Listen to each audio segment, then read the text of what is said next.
semuanya teman-teman. Terima kasih banget semuanya sudah, saya berdiri ya. Ya, silakan. Terima kasih banget semuanya sudah hadir dan sudah mau menonton film debut pertama kami dari Minkaro Sikreta. Tepuk tangan dong. Yang saya tahu nih ya, yang saya tahu ini sekarang ini film Indonesia itu sudah hampir merajai seluruh bioskop Indonesia. Setuju. Dulu kan mungkin banyaknya film dari luar, benar ya? Ya. Sekarang mungkin udah perbandingan tuh 50-50. Dan saya yakin di tahun 2024 kalau tidak salah ada 285 film judul film dari Indonesia gitu ya. Nah, maka dari itu Minkaro Production memulai debut pertamanya di tahun 2025. Seperti itu. Film-film horor ini kenapa kita pilih film Norongkos? Ya. Tentunya relate lah dengan sebagian dari kita, benar?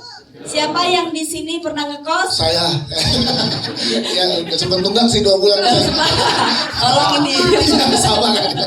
Nah, siapa juga mungkin kalau yang nggak pernah ngekos tapi pernah merasakan atau mendengar cerita-cerita dari teman-teman yang ngekos gitu ya. Nah, cerita ini hadir karena memang ini paling relate mungkin dengan masyarakat Indonesia gitu. Nah, tapi kenapa kita pilihnya? Kalau teman-teman tadi lihat, kalau kemarin saya lihat di komen-komen ada di Instagram tuh lucu sekali. Kenapa sih kosnya gelap-gelap gitu, gitu ya? Yang kalau gelap, yang kos yang terang-terang kan mewah, gitu ya. Mungkin saya tadi juga nggak berani hadir, gitu kan. Takut ada kesenjangan sosial. Saya taruh minder dulu. Ya, nah maka dari itu kami semuanya di sini mencoba untuk memulai meramaikan industri film di Indonesia. Oke, sebelumnya terima kasih. Jadi kalau Norongkos ini memang secara treatment dari awal kita pengennya itu raw ya. Jadi secara gambar itu kita nggak mau gambarnya ini beauty gitu. Jadi gimana caranya kalau kita meng-capture sebuah situasi seperti as it is gitu walaupun itu set sebenarnya. Jadi yaitu dari tempat pemilihan kan tadi udah dibilang Mas Otong kalau dari awal memang kita harus cari yang serem. Biar dari awal kita take juga udah ke reveal kalau itu serem. Nah kedua masalah jump scare itu memang terus terang ini banyak yang kita nggak cari reference. Jadi gimana ya kira-kira kalau naro kesereman itu lewat apa ya gitu. Makanya kalau tadi teman-teman lihat tuh ada yang dari meluk guling gitu. Meluk guling terus abis ngomong serius tiba-tiba balik jeger kayak gitu-gitu. Itu satu hal yang memang kita nangkep dari banyak cerita gitu loh. Karena memang gini, secara ide film ini kan sebenarnya dari Gibran ya. Dari Gibran sama satu produser kita lah, Mas Adri gitu ya. Nah, pada saat kita mau buat si cerita ini bergulir, nah itu gimana caranya yang secara jump scare ini kita nggak ngambil dari tempat yang lain gitu, nggak ngambil dari film yang lain sehingga begitu bergulir gampang kita begitu kayak misalkan kalau kamar mandi ini seremnya gimana ya gitu, ya kita tinggal kelola di situ tanpa harus kita dapat referensi dari yang lain. Ya ide awalnya pada waktu saya datang ke PH Minka, kebetulan kita juga udah dekat, terus saya bilang tampaknya saya banyak cerita serem di kosan gitu. Karena dari pihak Minka bilang, kita pengen bikin film apa ya yang bisa relate dengan, nggak perlu mikir susah, nggak perlu orang tuh cari referensi jauh-jauh, gimana ya? Oh kos, kebetulan saya juga ke kos, gitu. Karakter dekat sekali berarti Bayu. Dekat sekali. Nggak, karakter Bayunya sih sangat jauh. Oh jauh, betul. Sangat jauh. Tapi pengalaman ngekosnya yang sama. Pengalaman ngekosnya sama, horor-horornya juga sama. Terus saya kasih ide. Nah sebenarnya kalau bisa dibilang ide saya tuh cuma 20-30%.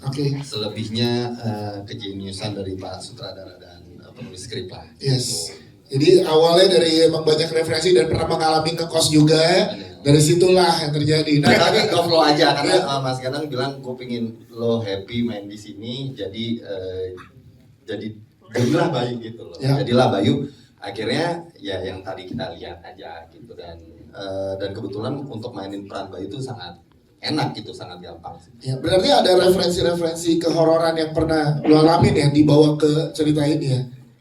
Lumayan banyak ya kayak contoh tadi gelas itu yang ngaduk gitu. Iya itu terus suara atau ada penampakan itu juga saya banyak masukan kayak Mas gue tuh pernah atau teman itu tuh ada cerita kayak gini. Akhirnya ya dijahit sendiri sama Mas Ganang dan penulisnya. Kebetulan kalau sama Nadira saya udah pernah main film bareng, jadi pada waktu ketemu kita lebih santai. Nah sama tim yang lain awalnya kita agak canggung lah ya.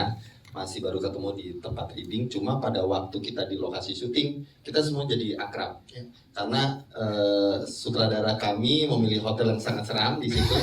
Oh jadi nggak cuma tempat syuting ya, nggak cuma tempat hotel syuting, nginep juga ya. Hotel nginepnya juga sangat serem, terus lokasi serem, jadinya kita akrab semua. Mau nggak mau ngumpul dulu sebelum pada ke kamar masing-masing. Betul, jadinya kita sangat. Siapa namanya tadi? Oh ya, mending bareng aja daripada yang satu kesurupan susah nanti syutingnya. Jujur dari awal aku terima sinopsis, aku ada sedikit keraguan karena untuk karakternya sendiri memang berat kan. Tapi aku juga satu sisi juga ngerasa tertantang.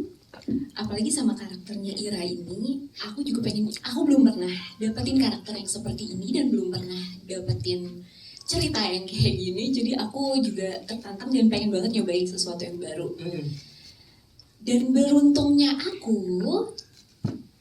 pas masuk ke keluarga Lorong Kos ini, semua timnya dan cast-nya juga itu tuh bisa saling ngebantu. Yang dimana nggak perlu untuk kayak bonding sendiri, nggak perlu ribet-ribet. Tapi kalau untuk karakterku sendiri paling aku ada beberapa riset ke psikolog sama ada ke beberapa temanku yang ngalamin case-nya kayak si Ira ini. Oke. Kalau kamu sendiri mengalami nggak horor gitu, dekat nggak sih? Pengen tahu deh. Apakah pada saat syuting atau sebelum mungkin mengalami juga gitu? Pas syuting kebetulan di hotelnya yang posisinya itu sebelahnya lokasi. Itu tuh aku sempat berdua asisten aku dengar ada suara ketokan di kamar. Terus pas aku suruh asistenku buka, kata dia nggak ada siapa-siapa. Tapi aku kan ngerasa aku denger berkali-kali gitu kan. Aku tetap ikut berdiri kan. Aku nengok juga gitu ya. Dan itu posisinya sama kayak judul ini, lorong di lorong hotel. Itu nggak ada siapa-siapa. Terus paginya pun aku cerita pas di ruang makeup, aku cerita sama orang-orang makeup. Mereka juga diketok dan Aina juga sempat diketok kamarnya. Dan ternyata emang gak ada apa-apa. Gak ada apa-apa. Wow, mungkin sequel dari Lorong Kos, Lorong Hotel boleh.